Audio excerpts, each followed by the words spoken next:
Hey everybody, this is chapter 14 of Raya Dunayevskaya's Marxism and Freedom, 1776 until today. I'm just reading the chapters of this book that are particularly on the Russian question. So I'm not going to be reading the whole book. I apologize. I think it's Adriestas or Adristas Revolt. I can't remember. I can't remember the first name of that channel.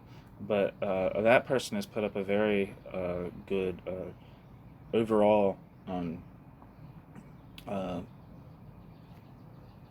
audiobook of that book, and I think that people would get a lot out of listening to the whole thing. I have not myself, but I've listened to parts of it, I think. Or I've listened to other things, but I addressed this revolt, that's what I should say. So I'm sure that recording is good. It might be Adristas. I can't remember, but you should listen to that if you're trying to listen to this whole thing. Yeah. So I'm just reading the parts on the Russian question. So this is chapter 14, and this chapter is titled Stalin. Quote, "Upon what meat hath this our great Caesar fed, that he has grown to so great?" End quote. Shakespeare. Stalin had once been a revolutionary, a Bolshevik, which meant an uncompromising fighter for the overthrow of Tsarism. There was a time when Bolshevism was a doctrine of liberation. Today everyone knows Russian communism is the great barbarism on earth. Stalin is the name which symbolizes this.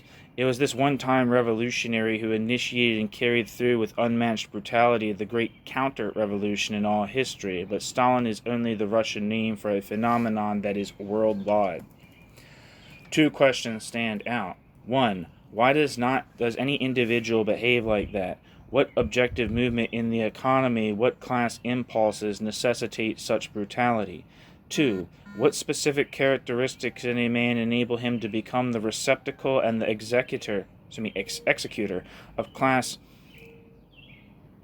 No, executor. I guess executor. I guess it's, I don't know. Executor of class impulses from an alien class, the very one he either challenged or actually helped overthrow. When the energies of the million-headed masses smashed the old and created the new, those who led the Russian Revolution could and did make great contributions to the greatest single fact of world history, the creation of a workers' state. However, when the Russian working class was itself in a crisis, these intellectual leaders as individuals did not stack up very high. At a critical juncture in world history, there will reflected the movement of the working class.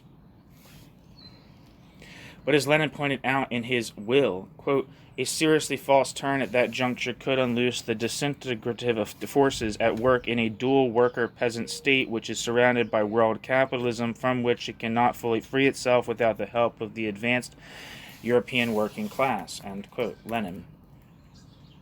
As Lenin lay dying, the German Revolution failed, and in Russia's exhaustion, Stalin flourished. Stalin's outstanding trait was a bureaucratic attitude to the masses. Stalin claimed to be a leader of the workers, but to Stalin, being a leader of the workers meant to make the workers do as the leader wanted and told them to do. He spoke of the party as, quote, "the vanguard of the proletariat," end quote, but to Stalin, the party being the vanguard of the proletariat means that just as the leaders of the party were to tell the ranks what to do, so the party was to order the masses about. This was true of him as an individual even when he was a revolutionary fighting in the underground. Once the Communist Party got into power, his passion for bossing came out in full bloom. It showed itself clearest of all in his attitude to the many nationalities which constitute the Soviet Union. In overthrowing the Tsarist monarchy, the Russian workers had fought not only to overthrow the capitalists and the landlords, but to overthrow as well the great Russian overlordship of the many nationalities in Russia. One of their first acts upon getting into power was to grant freedom to all the different nationalities that lived in Russia. But Stalin, though himself a Georgian, ran roughshod over the aspirations of his native Georgia, displaying a chauvinism and national arrogance that was as rabid as that of any Tsarist official. To be clear, this was supported by Lenin. This is not something that just Stalin overthrowing the Menshevik government in Georgia was not just his pet project. It was endorsed by Lenin. The idea that it was, if what is being suggested here is that it was just Stalin himself who led the invasion of Georgia in 1920 or whatever, that's a mistake. And then after that, whether or not he was rude to,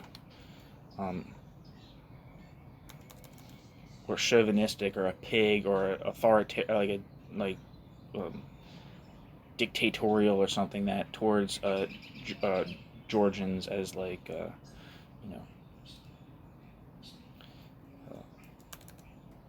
uncivilized people or something like that is I don't know. The national question in any country, by any state, promoting some kind of international national self-determination for nations is always usually pragmatic and inconsistent and not as universal as it projects itself to be.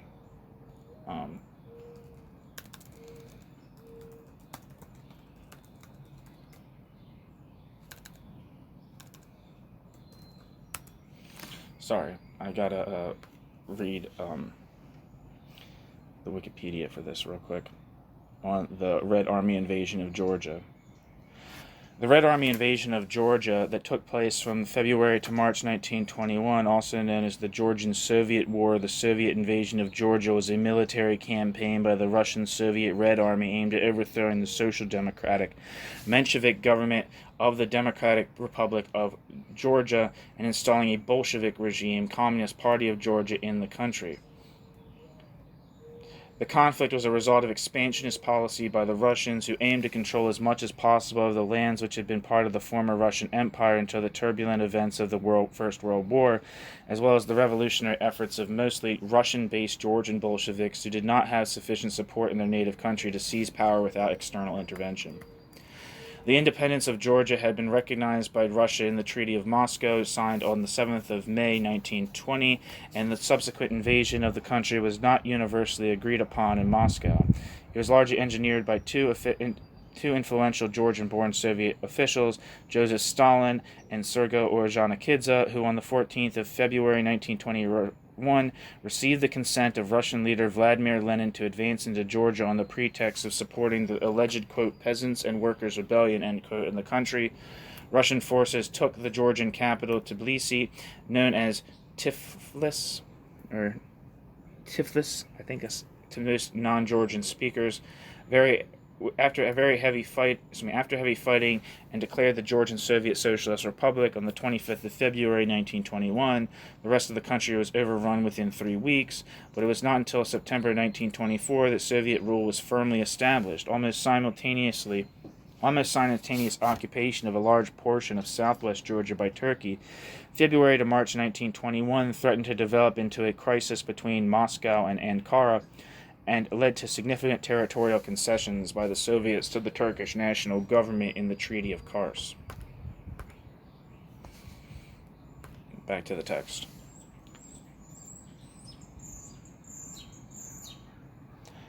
Lenin drew back in horror. Quote, "Scratch a Bolshevik," end quote, he wrote, quote, "and you will find a great Russian chauvinist," end quote. It remains the most precise commentary of the totalitarian personality in the making. Lenin's last appeal to Trotsky reads, quote, "I am declaring war on great Russian chauvinism," end quote.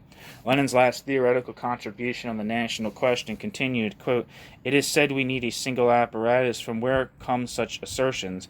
It is not from the same Russian apparatus which, as I have pointed out in one of the previous numbers of my diary, was borrowed from Tsarism and only barely anointed with the Soviet chrism?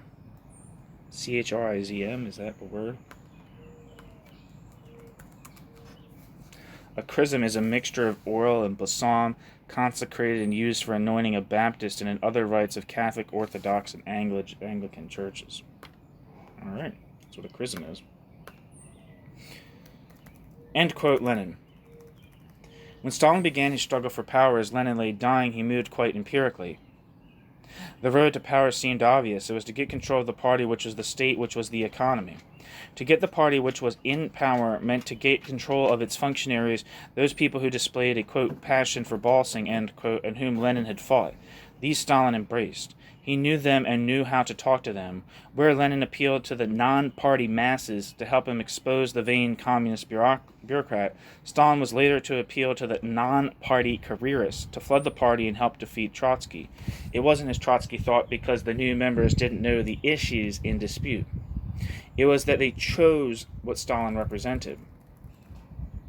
No one, however, at that time conceived Stalin as a class enemy, not even Lenin, who had asked for his removal from the post of general secretary. Although Stalin was crafty enough, there is no point in this to assigning omniscience to him either. He didn't know what strong objective forces were pulling for him. He didn't have a theory about that. He let Bukharin carry the ball where he shied away from the fundamental theoretical questions.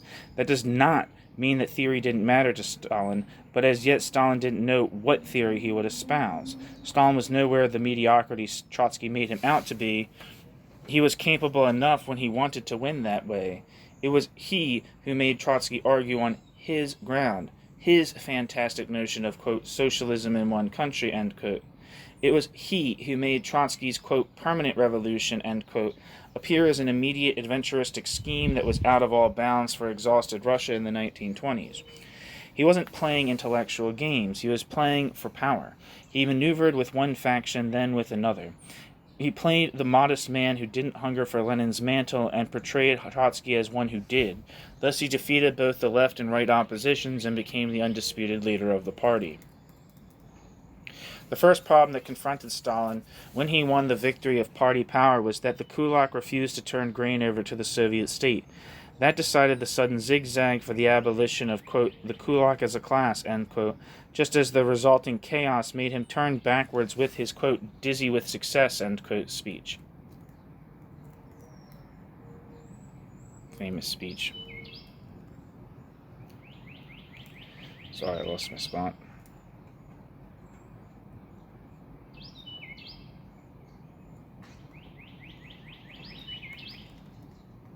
There wasn't a zigzag, however. That didn't rhyme with the strong pull of an objective force.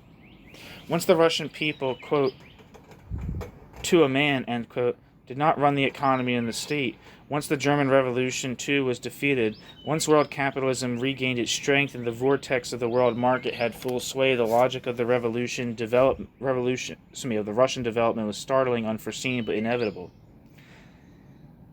The revolution then found the really serious counter-revolution inside itself. Stalin was the perfect representative of that counter-revolution, not only because Stalin's personality suited the task so well, but above all because he did come from the Revolutionary Party and did have command of the Marxist, quote, language, end quote.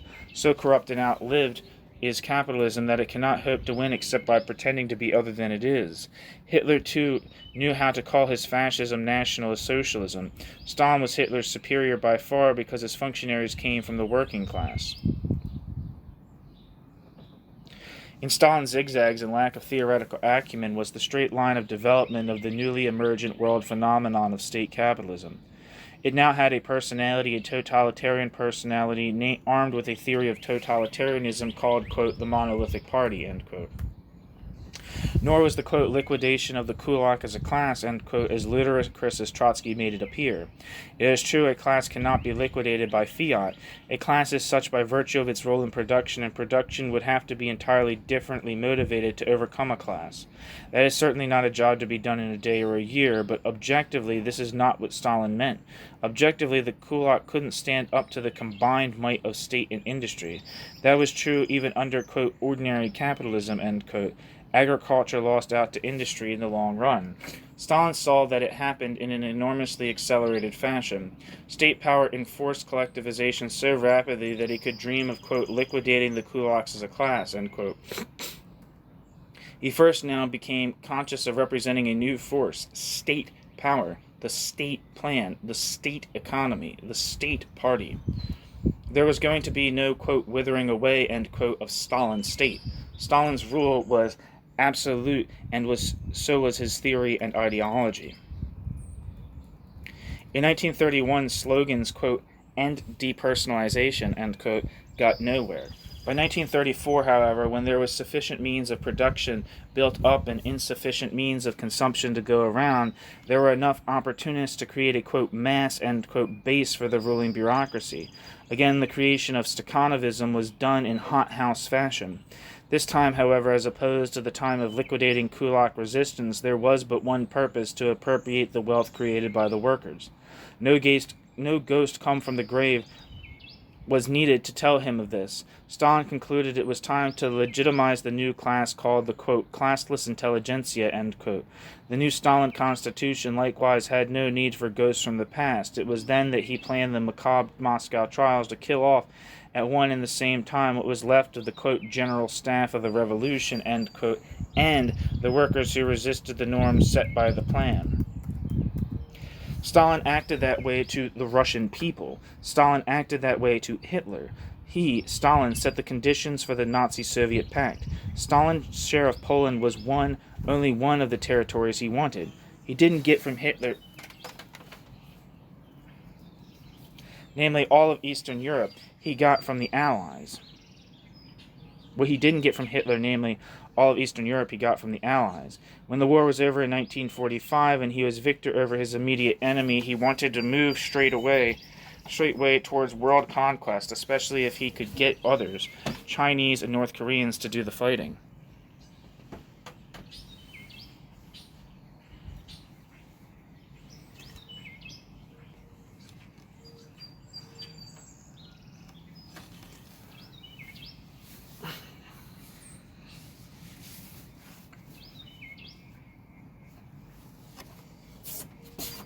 Hitler used to rave and rant to his lieutenants of his envy and appreciation of the genius of Stalin, who had the perspicacity and audacity to get rid of the general staff of the Red Army before launching a world war. He knew whereof he spoke, for totalitarian economics has no room for a command divided between political and military needs. By 1948, after 2 decades of undisputed power, toppled by a military victory, Stalin, to use a phrase of his own on another occasion, was, quote, dizzy with success, end quote. This is not used here as a psychological epithet.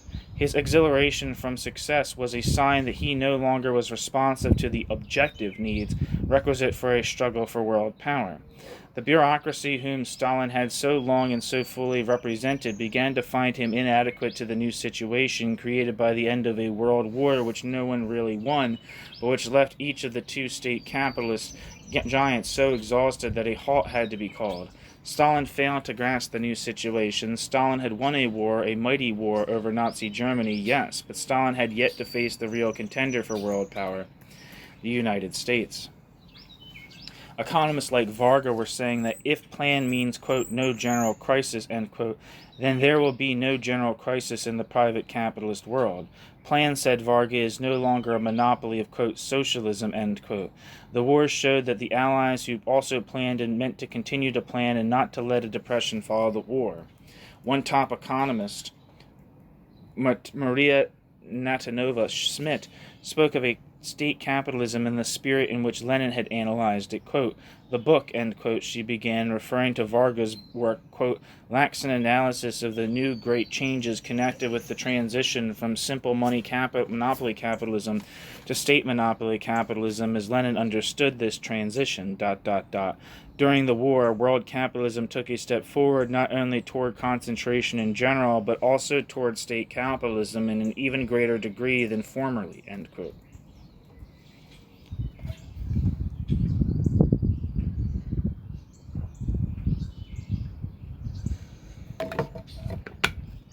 Lenin's Collected Works, Russian edition, volume 30.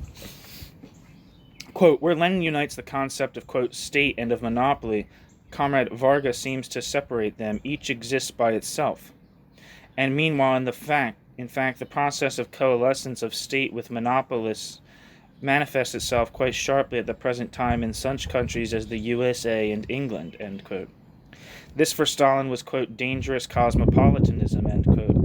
It had to be fought, not in Varga nor in Maria Natanovna Schmidt, who had no power and could easily be made to sing another song, but among those closest to him, the Politburo members who were, quote, deviating, end quote.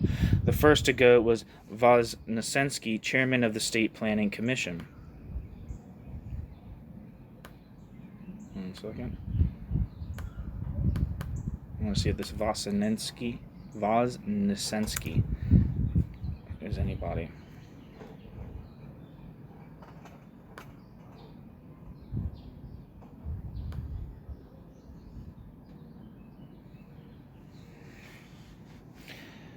It says that Nikolai Voznesensky, who lived from 1903 to 1950, was a Soviet politician and economic planner who oversaw the running of Gosplan, the USSR's State Planning Committee, during the German-Soviet War of 1941 to 45. A protege of Andrei Zdanov, Voznesensky was appointed deputy premier in May 1940. He became directly involved in the recovery of production associated with the evacuation of industry eastward after the start of the war. His 1947 work, The Economy of the USSR during World War II.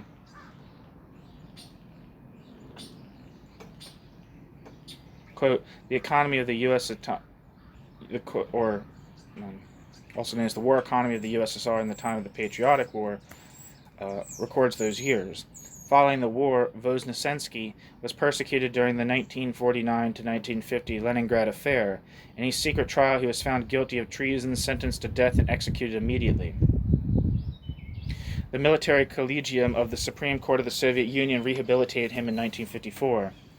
Voznesensky was a close associate of Alexei Kosygin and Mikhail Rodionov. So, chairman of Gosplan. The first to go was Voznesensky, chairman of the State Planning Commission. How Pyrrhic was Stalin's victory could be seen in the unrest in the national republics which constitute Russia. By an ukaz of the Supreme Soviet, is that a decree?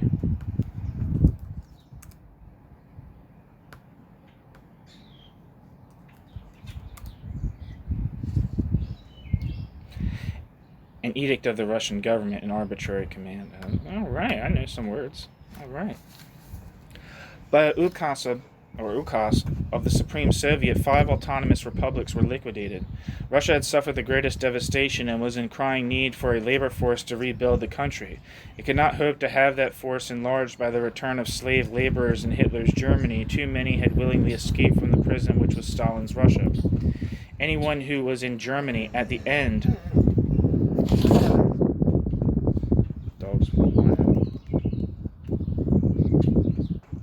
Anyone who was in Germany at the end of the war knows that long after Koja, the Korean War, and the massacre of POWs, a veritable civil war was going on in the Russian displaced persons camps, but the Allies forced the Russians to return to their, quote, homeland.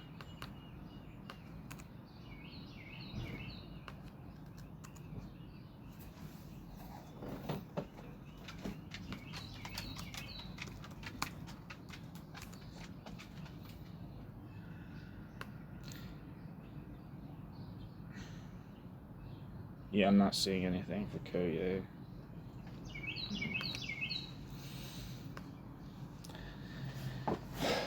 Korea, the Korean War and the massacre of POWs, a veritable civil war was going on in the Russian displaced persons camps, but the Allies forced the Russians to return to their, quote, homeland, end quote. The restlessness of the Russian masses knew no bounds. If they were merely to go on in the same way, keeping their noses to the grindstone, then at least it would not be in the godforsaken Urals. The totalitarian Russian bureaucracy had all the power and all the force and all the laws it needed to enforce labor discipline, but absolutely nothing could stem the tide of resistance of returning Russians. The tide invalidated all laws. To have a labor force at all, the planners were compelled to make an unplanned declaration, an amnesty for all labor offenses committed during the war. So catastrophic, however, had been the decline of the labor force during the war years, a drop from 3 31.2 million in 1940 to 27.2 million in 1945, with more than a third of these unskilled new women workers, that even the amnesty was insufficient to create the labor force necessary. Thereupon occurred one of the speediest demobilizations of an army anywhere in the world. No fewer than 10 million were demobilized between 1945 and 1947. By 1948, Stalin had only one colleague fully with him in the headlong rush to World War III, and he, Zhdanov, was assassinated without the, quote, great leader, end quote, knowing. This was the beginning of the end of Stalin's power.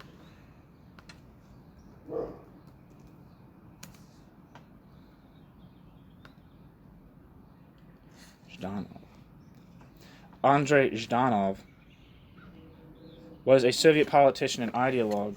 Zhdanov has been described as the Soviet Union's, quote, propagandist-in-chief, end quote, in the 1940s, and was responsible for developing the Soviet cultural policy, the Zhdanov Doctrine, which remained in effect until the death of Joseph Stalin.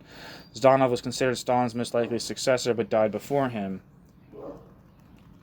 Born in Mariupol, Russian Empire, which is in modern-day Ukraine, Zhdanov joined the Bolsheviks in 1915 and quickly rose through the party ranks. A close associate of Stalin, he became a secretary of the Central Committee in 1934, and later that year he was promoted to Leningrad party chief following the assassination of Sergei Kirov. He would go on to play a major role during the Great Purge. In 1939, he was promoted to full membership of the Politburo, second secretary of the Communist Party, and head of the Central Committee Propaganda Department. Zhdanov's political standing was considerably undermined at the start of the Second World War due to his association with the Soviet-Finnish War and the failure of the Molotov-Ribbentrop Pact. Nevertheless, Zhdanov oversaw the Soviet takeover of Estonia and took a leading role in the defense of Leningrad. Zhdanov's fortunes greatly improved after the war. Zhdanov played an instrumental role in formulating an aggressive foreign policy and oversaw the creation of the Common Forum in 1947. Zhdanov was also tasked with directing the Soviet Union's cultural policy. Zhdanov's campaign, known as the Zhdanov Doctrine, or Zhdanov's China, was strictly enforced and led to the denouncement of supposedly nonconformist artists such as Anna Akhmatova and Dmitry Shostakovich. Initially considered the successor in waiting to Stalin, Zhdanov suffered from ill health and fell out of favor as the result of the Tito-Stalin split. Zhdanov died in 1948 of heart failure and was buried in the Kremlin Wall necropolis.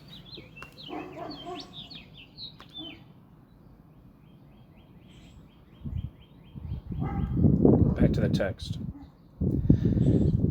By 1950, the Russian economy was about to get back to normal when Stalin had a brainstorm.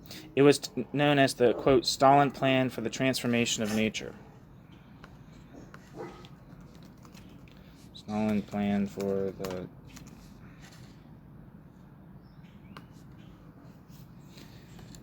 It says on Wikipedia that the Great Plan for the Transformation of Nature, also known as Stalin's Plan for the Transformation of Nature, or the Great Plan for the Transformation of Nature, also known as Stalin's Plan for the Transformation of Nature, was proposed by Joseph Stalin in the Soviet Union in the second half of the 1940s for land development, agricultural practices, and water projects to improve agriculture in the nation. Its propaganda motto and catchphrase was, quote, the Great Transformation of Nature, end quote. The plan was outlined in the decree of the USSR Council of Ministers and All-Union Communist Party Bolshevik Central Committee to October 20th, 1948. Quote, on the plan for planting of shelter belts, introduction of grassland crop rotation, and construction of ponds and reservoirs to ensure high sustainable crop yields in steppe and forest steppe areas of the European USSR, end quote. It was a response to the widespread 1946 drought and subsequent 1947 famine, which led to estimated deaths of 50,000 to 1 million people.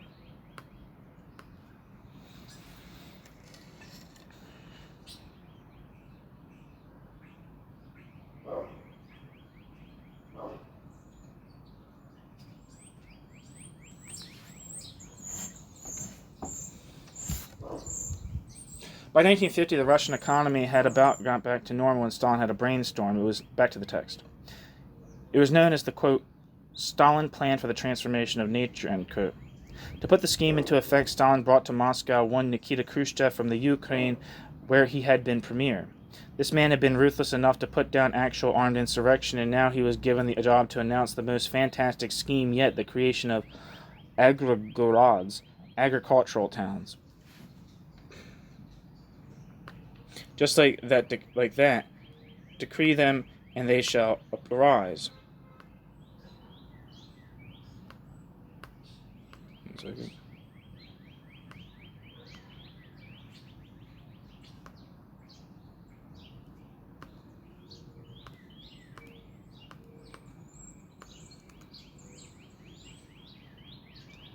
No, there's nothing on Wikipedia for that. This man had been ruthless enough to put down actual armed insurrection, and now Khrushchev was given the job to announce the most fantastic scheme yet, the creation of agrogads, agricultural towns. Just like that, decree them, and they shall arise, and abolish the centuries-old distinction between city and country. Instead of, quote, abolishing, end quote, the distinction between city and country, the transformation of nature scheme brought about such chaos to the countryside that even in this land of monolithic planning, the idea had to be shelved in a few months.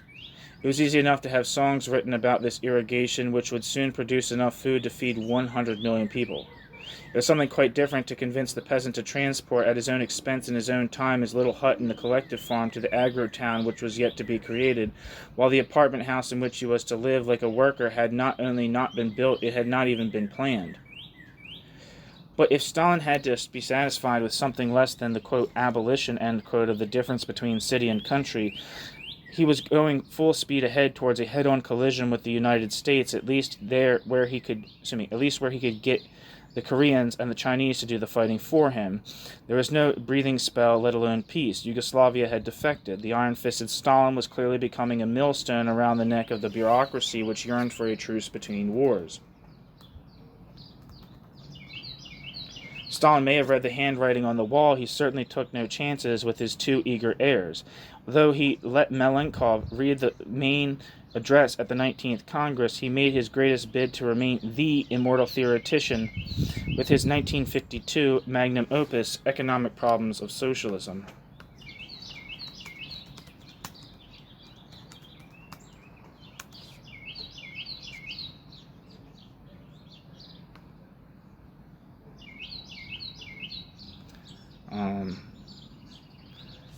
I'm going to read the Wikipedia for the Economic Problems of Socialism in the USSR.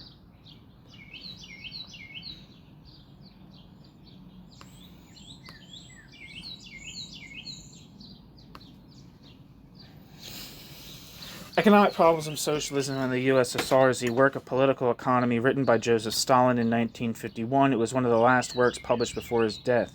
In it, he made the claim that the Soviet Union had reached the lower stage of communism. The main impetus for the book came from the discussion around the preparation for a new textbook on political economy that would be standard throughout the communist movement. One of the main theoretical debates was on whether the law of value still operated within a socialist economy. Some communist economists stated that Karl Marx and Das Kapital had only meant for it to apply to capitalist exchange. Stalin insisted that it still operated under a socialist economy. Nonetheless, he argued that it was a historical and not an eternal law, and that it would disappear in the higher second stage of communism. Under socialism, it was necessary for commodity exchange and trained, quote, business executives to conduct production on rational lines and discipline them, end quote. Stalin laid the book out as a plan for the transition to full communism, but instead that objective economic law...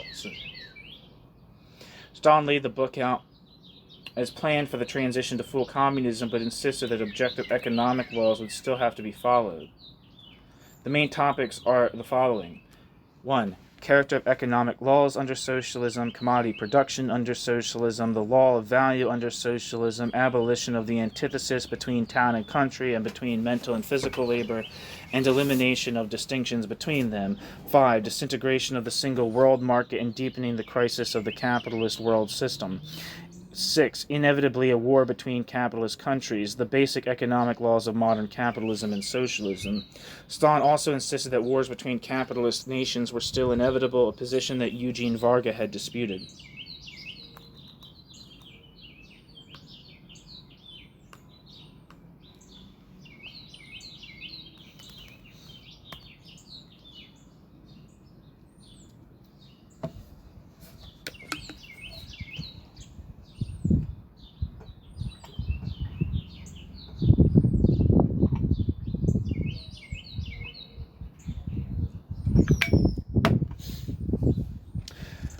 Back to the text. Economic Problems of Socialism, which we may call Stalin's last testament, is the most pathetic document that ever a tyrant left his fighting heirs. After a quarter of a century of plans, and what he assured them was the actual transition from, quote, socialism to full communism, end quote, Stalin's mighty labors brought forth only the need to merge the peasants' private allotment adjoining the collective farms into the collective itself. Upon his private garden, rightly called in this country, quote, an acre and a cow, end quote, evidently depends the building of, quote, full communism, end quote. This plus the, quote, gradual abolition, end quote, of the collective farm market and substitution of, quote, products exchange, end quote, for money exchange will bring them to, quote, communism in a single country, end quote. That was little enough of a legacy to leave his bureaucratic heirs, but the Russian masses, who know that Stalin doesn't go in for theory unless he plans to apply theory, made one grand rush to transform their money into manufactured products, consumer goods, and the peasants at the same time withheld farm products. This does not mean that it was the Stalin thesis and not the actual difficulties, particularly in agriculture and particularly since Korea, that created the crisis. Nevertheless, it is true that it was the closest to panic Russia had been since forced collectivization took its toll in 1932.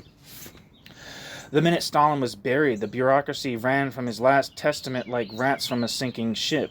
This absolute tyrant who, when alive, could command the adulation, quote, son of the Himalayas, end quote, was forgotten ere a single sundown.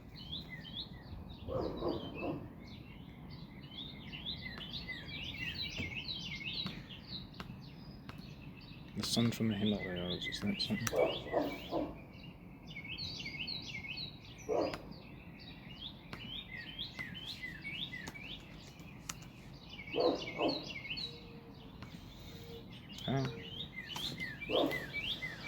This does not mean that his battling heirs fundamentally changed a single part of the state capitalist structure they inherited either before or after, quote, de-Stalinization, end quote.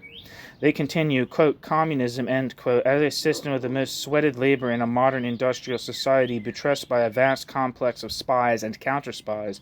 The counter-spies are not, quote, foreign agents, end quote. The counter-spies are, quote, party men, end quote, who spy on the police, who spy on the party men, and both spy on the people. I don't know if you've ever seen, Chernobyl, which is a good series. I mean, I'm not exactly sure about the historical accuracy of it. I think some of it's it seems like some of it's a little, like, played up for drama. Like, the idea that the state was just throwing people out of planes or whatever, like, if they didn't cooperate with a particular party bureaucrat or, like, anything like that is, like, ridiculous. Like, the guys who, like, that was kind of one of a scene in that movie.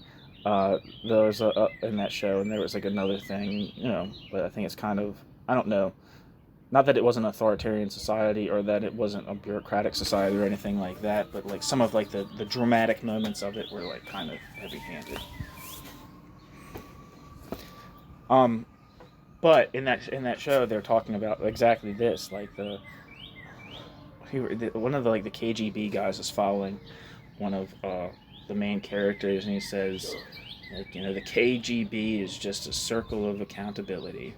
It's just people are watching me, and I'm watching you, and the people that are watching me are being watched. Anyway, that's what that made me think of.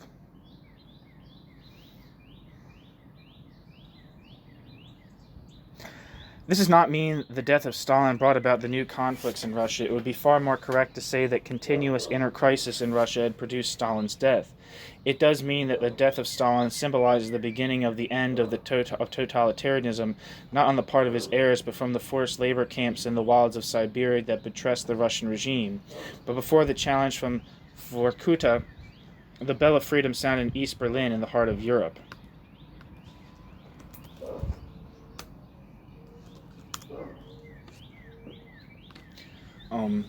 The Vorkuta uprising was a major uprising of forced labor camp inmates in the Reklag Gulag special labor camp in Vorkuta, Russian USSR, from 19th of July or 22nd of July to the 1st of August 1953. Shortly after the arrest of altri Leventi Beria. The uprising was violently stopped by the camp administration after 2 weeks of bloodless standoff.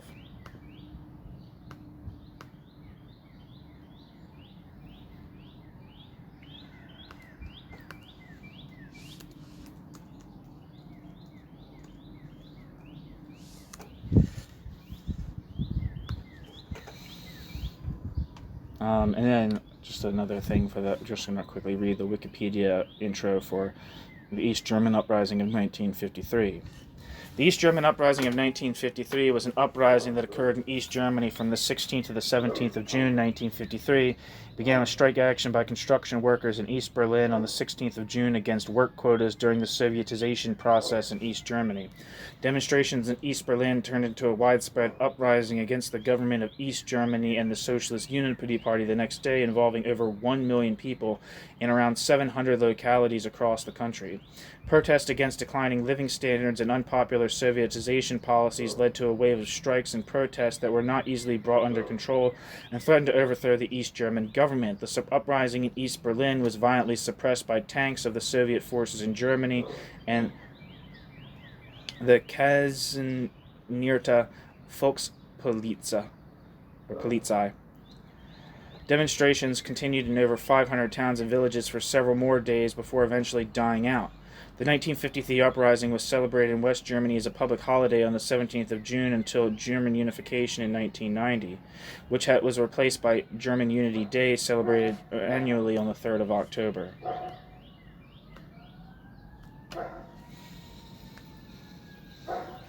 So, back to the text. Oh no, there's no more, not back to the text, that chapter's over. So yeah, that was chapter 14 of Raya Dunayevskaya's Marxism and Freedom, 1776 until today. The chapter was titled Stalin. Thanks for listening.